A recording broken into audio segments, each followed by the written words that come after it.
Hello to everyone. आज अपन discuss करने वाले हैं एक एमएसएन के इम्पोर्टेंट टॉपिक ओंकोलॉजी। उस ओंकोलॉजी के बारे में बेसिकली जो ओंकोलॉजी है उस ओंकोलॉजी का मतलब होता है study of cancer, study of mass या study of carcinoma. Also known as क्या कहलाएगा उसको ओंकोलॉजी जो है वो ओंकोलॉजी बोला जाता है। ठीक है। दूसरी बात, वर्ल्ड जो कैंसर डे है वो अपन को 4 फरवरी, जो 4 फरवरी को क्या किया जाता है, सेलिब्रेट जो है वो सेलिब्रेट किया जाता है। ठीक है। इसके अलावा उसकी जो 2026 की उसकी जो थीम है वो थीम क्या देखने को मिलने वाली की यूनाइटेड बाई यूनिक, जो है यूनाइटेड बाई आपको यूनिक जो है वो 2026 की थीम जो है वो थीम देखने को मिलती है। ठीक है। उसके बाद में अपन बात करते हैं कि जो कैंसर है यानी कि जो अपन बोल सकते हैं कि कार्सिनोमा है उसका जो ओरिजिन है वो ओरिजिन कैसे होता है, यानी कि अपनी जो ह्यूमन बॉडी होती है वो बहुत सारे करोड़ों सेल से मिलकर बनी होती है। जो नॉर्मल सेल होती है वो क्या करती है कि काम करती है और नष्ट हो जाती है, लेकिन जो कैंसर सेल जो होती है वो कैंसर सेल क्या करेगी कि जो अपन बोल सकते हैं कि अपना मल्टीप्लिकेशन है वो मल्टीप्लिकेशन क्या करती है,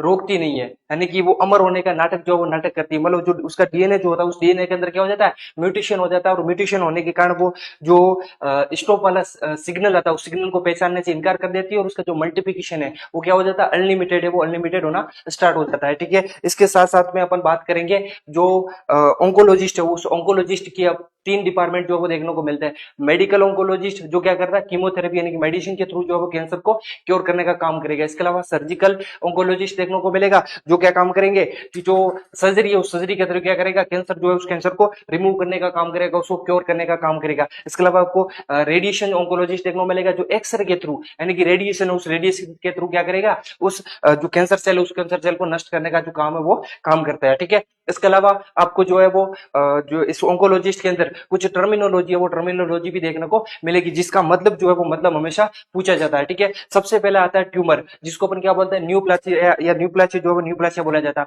मतलब क्या होता है, अगर कोई भी न्यू ग्रोथ होती है, कैसी एब्नॉर्मल हो रही है, एक्सेसिव हो रही है और अनकंट्रोल हो रही है, ऐसी जो ग्रोथ होती है उस ग्रोथ को क्या बोला जाएगा, न्यूप्लासिया बोला जाएगा, या ट्यूमर जो है ट्यूमर बोला जाता है। दूसरी टर्म आती है हाइपरट्रोफी, जो है वो हाइपरट्रोफी देखने को मिलती है। हाइपरट्रोफी का मतलब होता है अगर जो सेल है उस सेल की अगर क्या हो रही है, साइज जो है, ठीक है, वो साइज क्या हो रही है, इंक्रीज हो रही है, तो उसको अपन हाइपरट्रोफी जो है वो हाइपरट्रोफी बोलते हैं। उसके बाद में आती है एट्रोफी। एट्रोफी का मतलब होता है अगर सेल की जो साइज है वो साइज क्या हो रही है, रिडक्ट हो रही है, तो ऐसी जो टर्म होती है उसको अपन क्या बोलते हैं, एट्रोफी जो है वो एट्रोफी बोला जाता है। इसके अलावा अगली टर्म आपको देखने को मिलने वाली है हाइपोप्लेसिया। हाइपोप्लेसिया का मतलब होता है अगर सेल के नंबर डिक्रीज हो रहे हैं तो उसको अपन क्या बोलेंगे, हाइपोप्लेसिया जो है वो हाइपोप्लेसिया बोला जाता है। अगर सेल के नंबर इंक्रीज हो रहा है तो उसको अपन हाइपरप्लेसिया जो है वो हाइपरप्लेसिया बोला जाता है। इसके अलावा एक इंपॉर्टेंट टर्म और देखने को मिलती है मेटाप्लेसिया। मेटाप्लेसिया का मतलब होता है कि वन टाइप की सेल अगर change into the another type cell, मतलब एक टाइप की सेल जो है वो क्या हो रही है, कन्वर्ट हो रही है दूसरे टाइप की सेल के अंदर, तो ऐसी जो टर्म होती है उसको अपन क्या बोलते हैं, मेटाप्लेसिया बोला जाता है। इसके अलावा एक टर्म और होती है डिस्प्लेसिया। डिस्प्लेसिया का मतलब क्या होता है कि जो एबनॉर्मल सेल है वो क्या करती है, हाइपरट्रोफी और हाइपर जो प्लेसिया होता है, मतलब साइज और संख्या के साथ में क्या हो रही है, एबनॉर्मली ग्रोथ कर रही है, ऐसी जो टर्म होती है उस टर्म को अपन क्या बोलेंगे, डिस्प्लेसिया जो है वो डिस्प्लेसिया बोला जाता है। ठीक है। इसके अलावा आपको एनाप्लेसिया देखने को मिलेगा, उसका मतलब lake of degree of differentiation. मतलब डिग्री ऑफ डिफरेंटिएशन का मतलब होता है कि अगर सेल के फीचर को अपन आइडेंटिटी कर पा रहे हैं तो उसको अपन क्या बोलते हैं, डिग्री ऑफ डिफरेंटिएशन बोलते हैं।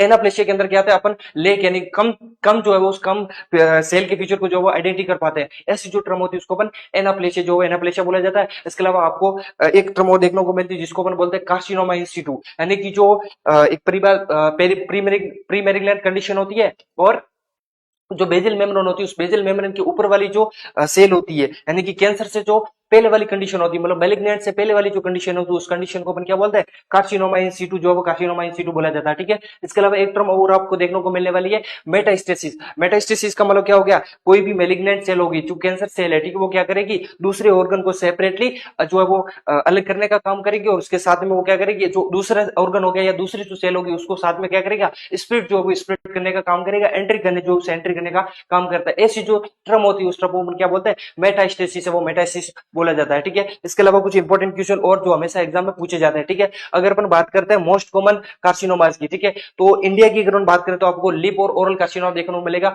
मेल के अंदर, और वर्ल्ड वाइड की बात करें तो आपको लंग कार्सिनोमा देखने को मिलेगा। अगर फीमेल की बात करते हैं तो फीमेल के अंदर आपको ब्रेस्ट कार्सिनोमा है वो इंडिया के अंदर मोस्ट कॉमन देखने को मिलेगा, वर्ल्ड वाइड भी आपको ब्रेस्ट कार्सिनोमा जो है वो मोस्ट कॉमन देखने को मिलेगा। चिल्ड्रन की अगर बात करें तो आपको ल्यूकेमिया जो है वो इंडिया के अंदर भी मोस्ट कॉमन देखने को मिलेगा, और वर्ल्ड वाइड भी आपको ल्यूकेमिया जो है वो मोस्ट कॉमन देखने को मिलने वाला है। ठीक है। उसके बाद में मोर्टिलिटी रेट के हिसाब से अगर अपन बात करते हैं, यानी कि डेथ रेट है, उस डेथ रेट के हिसाब से अगर अपन कैंसर की बात करें, तो आपको इंडिया की अगर अपन बात करते हैं तो इंडिया के अंदर जो मेल होता है, उस मेल के अंदर आपको जो लंग कार्सिनोमा होता है उसके कारण डेथ होती है। वर्ल्ड वाइड भी लंग कार्सिनोमा के कारण आपको डेथ देखने को मिलेगी, ठीक है। उसके बाद फीमेल की अगर अपन बात करते हैं तो इंडिया के अंदर जो डेथ का मोस्ट कॉमन कोज होता है, ठीक है, वो आपको देखने को मिलेगा सर्वाइकल कैंसर, लेकिन वर्ल्ड वाइड आपको लंग कार्सिनोमा देखने को मिलेगा, ठीक है। तो ये आपके इंपॉर्टेंट क्वेश्चन जो है वो आपको पता होने चाहिए। इसके अलावा दो क्वेश्चन और जो है वो फ्रेम किए जाते हैं, यानी कि ऐसे कौन से दो कार्सिनोमाज होते हैं जो कभी भी मेटास्टेसिस नहीं करते हैं। उसमें सबसे पहले आता है आपके पास में गलियोमा, जो न्यूरल सेल का कार्सिनोमा होता है, ऐसे कार्सिनोमाज को अपन क्या बोलते हैं, गलियोमाज बोलते हैं। और दूसरा आपको देखने को मिलेगा बेजल सेल कार्सिनोमा, जो स्किन की बेजल लेयर होती है, उस बेजल लेयर के अंदर जो कार्सिनोमा का फॉर्मेशन होता है, ऐसे फॉर्मेशन को क्या बोला जाता है, बेजल सेल कार्सिनोमा। वो क्या करता है, मेटास्टेसिस नहीं करता। मतलब ऑल ओवर अगर अपन बात करें, दो ऐसे कार्सिनोमाज होते हैं, कौन कौन से, गलियोमाज और इसके अलावा बेजल सेल कार्सिनोमा, जो कभी भी क्या करते हैं, स्प्लिट है वो स्प्लिट करने का काम नहीं करते हैं। ऐसी जानकारी के लिए आप मेरे को फॉलो करें। Thank you.